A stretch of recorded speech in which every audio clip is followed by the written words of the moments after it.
मैं इसीलिए पत्रकारों को अपने घर नहीं बुलाता था कि वो ये फिर मेरी घर की धज्जियाँ उखेड़ेंगे। नमस्कार दोस्तों, मैं हूं कोमल और अभी हम मौजूद हैं हरिंदर ताऊ जी के घर पर।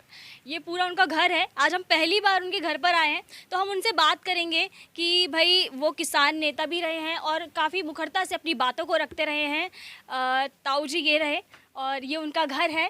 सादा सा घर है। लगातार किसान आंदोलन में भी लगातार जो है किसानों पर यह आरोप लगता रहा है कि फंडिंग आ रही है, फंडिंग आ रही है। और हरिंदर ताऊ जी से ही जानते हैं कि ताऊ जी कितनी फंडिंग आई है आपके पास? भाई मैंने हिसाब नहीं लगाया। हाँ, मेरा अकाउंट भारत के बैंकों में नहीं रह पाया, तो इसलिए मैंने स्विस बैंक में अकाउंट खोला है। उस अकाउंट में मेरी फंडिंग है, तो ये भारत सरकार की जिम्मेवारी है, वहाँ जाके चेक कर ले। अच्छा, लगातार जो है लगातार किसान आंदोलन में लगातार किसानों को यही कहा गया कि मतलब कहाँ से खालिस्तानी फंडिंग है, यहाँ से आ रही है फंडिंग, वहाँ से आ रही है। लेकिन आपका घर एकदम सादा सा है और ये हम अंदर भी दिखाते हैं। थोड़ा सा अंदर जाएंगे हम। ये पूरा इनका घर है और यहाँ पर ताऊ जी रहते हैं। छोटा सा घर है और पंखा लगा हुआ है। इतनी गर्मी है, मतलब 40, 43 डिग्री, 45 डिग्री है तापमान। और यहाँ पर हमारे साथ ताऊ जी हैं। तो ताऊ जी, यहीं पर आपका घर है? सबसे पहले तो आपका स्वागत। आप मेरे घर पहली बार आए। और ये मेरा नहीं, मेरी सिस्टर का मकान है। मेरा नहीं है, तो मैं सिस्टर के साथ रहता हूँ। और ये मेरा, इसको क्या कहूँ, महल है, क्योंकि अपना घर अपना ही होता है। तो ये महल है हमारे लिए। और ये शायद 7 रेस कोर्स से भी अच्छा महल है हमारे लिए, क्योंकि ये अपना है, इसमें हम रहते हैं। तो ये है, ये पंखा लगा हुआ है गर्मी से बचाने के लिए, वो बल्ब लगा हुआ है लाइट देने के लिए, और ये चद्दर हैं गर्मी सर्दी बरसात से बचाने के लिए, और ये बेड है सोने के लिए। और क्या चाहिए?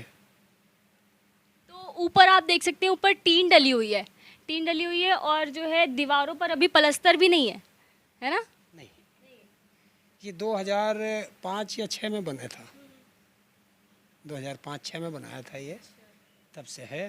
पैसा नहीं है तो प्लास्टर कहाँ से कराए, बस सर छुपाने के लिए जगह बन गई थी। तो ये अच्छा है, कहीं किराए पे ना रह के, कहाँ से आएगा किराए के लिए, तो अपना बन गया, इसमें रहते हैं। ये आप कह रहे हैं कि पैसे नहीं थे, लेकिन लोग तो लगातार जुमलेबाजी करते हैं। देखिए, वो लोगों का काम है कहना। हो सकता है वो सोचते हों, तो भाई आपने तो देख लिया, जैसा हूँ वैसा ही हूँ। पहले भी ऐसा ही था, आज भी ऐसा ही हूँ, आगे भी ऐसे ही रहूँगा। तो ये तो लोगों का काम है कहना, उन्हें कहने दो।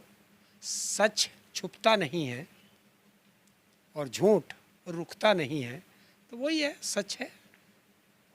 आज नहीं, अगर मैं आज आपसे झूठ बोल रहा हूँ तो कल आपको सच्चाई का पता चलेगा। मैं इसीलिए पत्रकारों को अपने घर नहीं बुलाता था कि वो ये फिर मेरी घर की धज्जियाँ उखेड़ेंगे।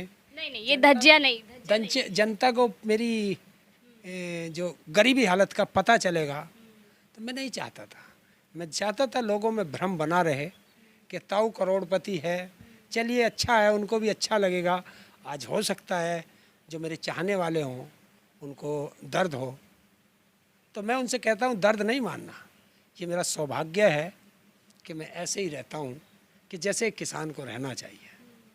और किसान का तो यही काम है, उसको ना गर्मी लगती है, ना सर्दी, ना बरसात। और किसान का काम तो ऐसा ही है। आज भी किसान खेतों में हैं, इस गर्मी में भी किसान खेतों में है, क्योंकि आज उनका गेहूं की फसल है, सरसों की फसल है, गन्ने की फसल चल रही है। तो ये सब चल रहे हैं, तो उसमें लगे हुए हैं। तो हमें कहाँ गर्मी लगेगी, अच्छी चीज़ है। और सरकार की बिजली बचा रहे हैं, क्योंकि सरकार संकट में है, तो इसी चलता है।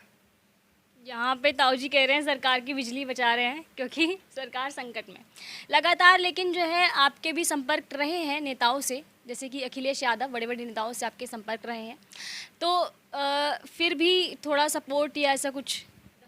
देखिए, अखिलेश जी जब भी मुझे मिलते हैं, जब जैसे मैं जाता हूँ मिलने के लिए, वो मिलते हैं, मैं उनका दिल से धन्यवाद करता हूँ कि मैं जब भी जाता हूँ वो मेरे से 2 चीज़ की ज़रूर पूछते हैं। ताऊ जी, आपकी सुरक्षा या आपको कोई मदद। मैं दोनों में उनका धन्यवाद कर देता हूँ, बात खत्म। क्योंकि देखिए, वो कब तक मुझे देंगे और मैं कब तक उनसे लूँगा? तो क्यों मैं उनसे लूँ? और जैसा मेरा पहले चल रहा था ऐसे ही आगे चल रहा है। वो उनका धन्यवाद है कि वो पूछते ज़रूर हैं, क्योंकि अभी मैं आँख बनवा के एक दिन उनसे मिलने गया था, तो मुझे सब महसूस हुआ कि उनको कैसे पता चला कि ताऊ की आँख बनी है। तो इसका मतलब वो सोशल मीडिया पे मुझे देखते हैं, तभी उन्हें पता चला होगा। तो उन्होंने जाते ही मेरे से पूछा, ताऊ जी आँख बनी है, क्या मदद चाहिए? मैं मदद करना चाहता हूँ।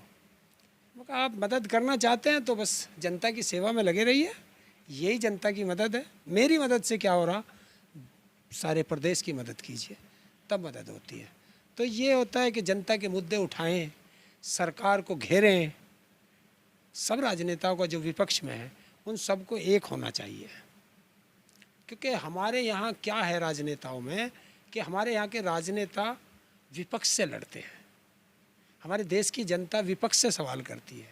हमारे देश का जो गोदी मीडिया है, दलाल मीडिया है, वो विपक्ष से सवाल करता है, जबकि सवाल सत्ता से होने चाहिए।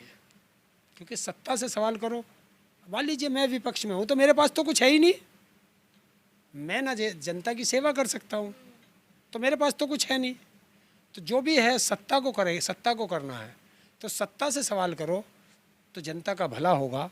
लेकिन ये मीडिया जो है ये इतनी चाटुकार हो गई है कि ये उनसे सवाल ही नहीं करती, क्योंकि अगर ये उनसे सवाल करेंगे तो इनको जो है ऐड मिलना बंद हो जाएगा, तो इनका मीडिया हाउस कैसे चलेगा। तो ये बस आज पैसे के चक्कर में जो भारत का चौथा स्तंभ था वो ख़त्म हो चुका है। अभी थोड़ी सी एक शर्म बाकी है कि थोड़ा सोशल मीडिया जो है वो जनता की आवाज़ उठा देता है। तो धन्यवाद है सोशल मीडिया का। और मैं तो सोशल मीडिया के हर पत्रकार से कहता हूँ, लगे रहो बच्चों, एक दिन तुम्हारा भी आएगा। ये जो गोदी मीडिया है ये तुम्हारे चरणों में होगा, क्योंकि जनता अब सोशल मीडिया को ज़्यादा पसंद करती है, इनको पसंद नहीं करती। अच्छा ताऊ जी, आप अपने मतलब लाइफ के बारे में बताइए कि मतलब आप किसान आंदोलन से पहले क्या करते थे या किसान आंदोलन से कैसे जुड़े? देखिए किसान तो हम हैं ही, ख़ानदानी किसान थे, दादा लाई उसमें है। और 1986 में करमुखेड़ी कांड हुआ था मुजफ्फरनगर के अंदर। और उसके बाद 1987 में भारतीय किसान यूनियन बनी थी और उसने एक आंदोलन किया था मेरठ के अंदर, स्वर्गीय बाबा महेंद्र सिंह टिकैत जी के नेतृत्व में। और वो 27 दिन चला था, कमिश्नरी घेर के रखी थी। तो हम सबसे पहले उस आंदोलन में कूदे थे और 27 दिन वहीं रहे थे। अपने घर से 12 किलोमीटर दूर, 13 किलोमीटर दूर पे हमारे वो आंदोलन था। हम 27 दिन अपने घर नहीं गए थे, वहीं दिन रात वहीं रहते थे। कपड़े घर से आ जाते थे, गंदे कपड़े घर चले जाते थे, क्योंकि रोज़ खाने आते थे सुबह शाम ट्रैक्टरों से, वहीं रहते थे। उसके बाद 88 में दिल्ली में वोट क्लब पे एक आंदोलन हुआ था, वो भी भारतीय किसान यूनियन का था, बाबा टिकैत की। बहुत बड़ा आंदोलन था, लगभग 5-6 लाख 7 लाख लोग थे। और वो वोट क्लब पे आखिरी आंदोलन था किसी का। उसके बाद सरकार ने वोट क्लब पे बैन लगा दिया था, इंडिया गेट पे बैन लग गया था कि यहाँ कोई आंदोलन नहीं होगा। तो फिर हमने कहा था आंदोलन तो होगा, जगह निश्चित करो।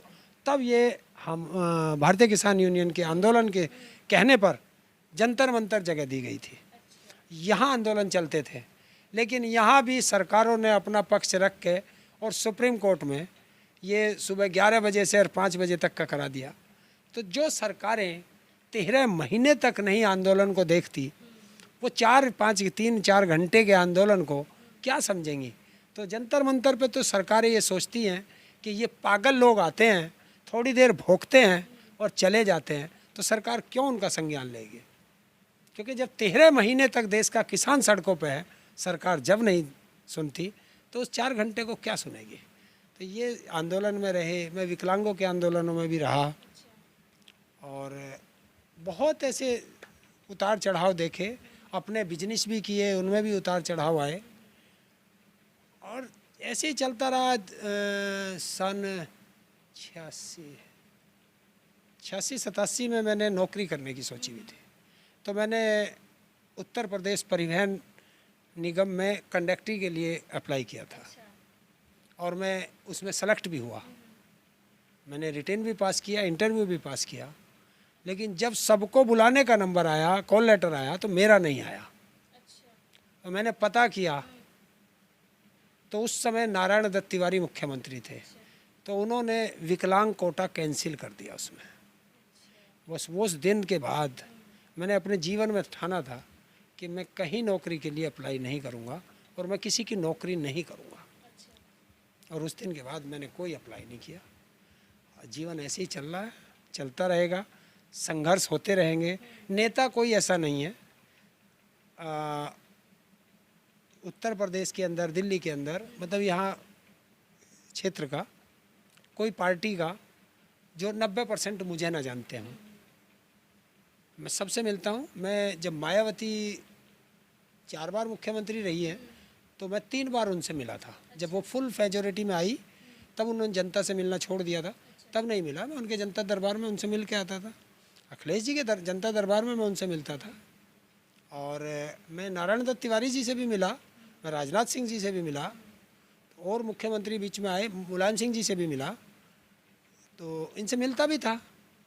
और मैं योगी जी से भी मिलने गया था, तो मैं 8 बार गया। पिछले शासनकाल में मैं 8 बार गया योगी जी से मिलने। 8 के 8 बार ये जनता दरबार में नहीं मिले, क्योंकि ये नाम जनता दरबार मुख्यमंत्री का है, लेकिन उसमें रहते मंत्री हैं। ये दुर्भाग्य है जनता का, क्योंकि अगर वे मंत्री जो वहाँ सुन रहे हैं वो अपने क्षेत्र में जनता की सुने, तो उस जनता को 500-700 किलोमीटर दूर लखनऊ जाने की क्या आवश्यकता है। तो ये होता है। तो ये थे हमारे साथ हरिंदर ताऊ जी, जो कि लगातार अपनी प्रमुखता से आवाज़ उठाते रहे हैं किसान आंदोलन में भी, और यूपी इलेक्शन में भी। पूरे यूपी में जो है अखिलेश यादव सरकार के साथ भी आप लगातार, है ना, सातों चरणों में साथ थे। और आज हमने आपको दिखा दिया कि किसान आंदोलन से जो फंडिंग आई थी वो ये फंडिंग है। ये है ये असली घर है हरिंदर ताऊ जी का, जो लगातार जो है किसानों पर आरोप लगाते रहे। लोग विपक्ष जो लोग हैं जो लगातार ये किसान आंदोलन पे अब जो है, अरे यार भूल गई, स्टॉप। हाँ, जो लोग हैं लगातार किसान आंदोलन पे जो चेहरे हैं, मुख्य चेहरे हैं, उन पर आरोप लगाते रहे कि उनको फंडिंग आ रही है, कनाडा से फंडिंग आ रही है, और खालिस्तानी बताया गया, उनको पाकिस्तानी बताया गया। तो ये है असलियत, ये है हरिंदर ताऊ का घर, जो हम आज पहली बार आपको दिखा रहे हैं। तो इसी तरह से हम आपको और भी खबरें दिखाते रहेंगे, और मैं कोमल, कैमरा पर्सन सुमित के साथ। खबरों में बने रहने के लिए फोरम 4 को सब्सक्राइब करें और नोटिफिकेशन पाने के लिए बेल आइकन दबाएं।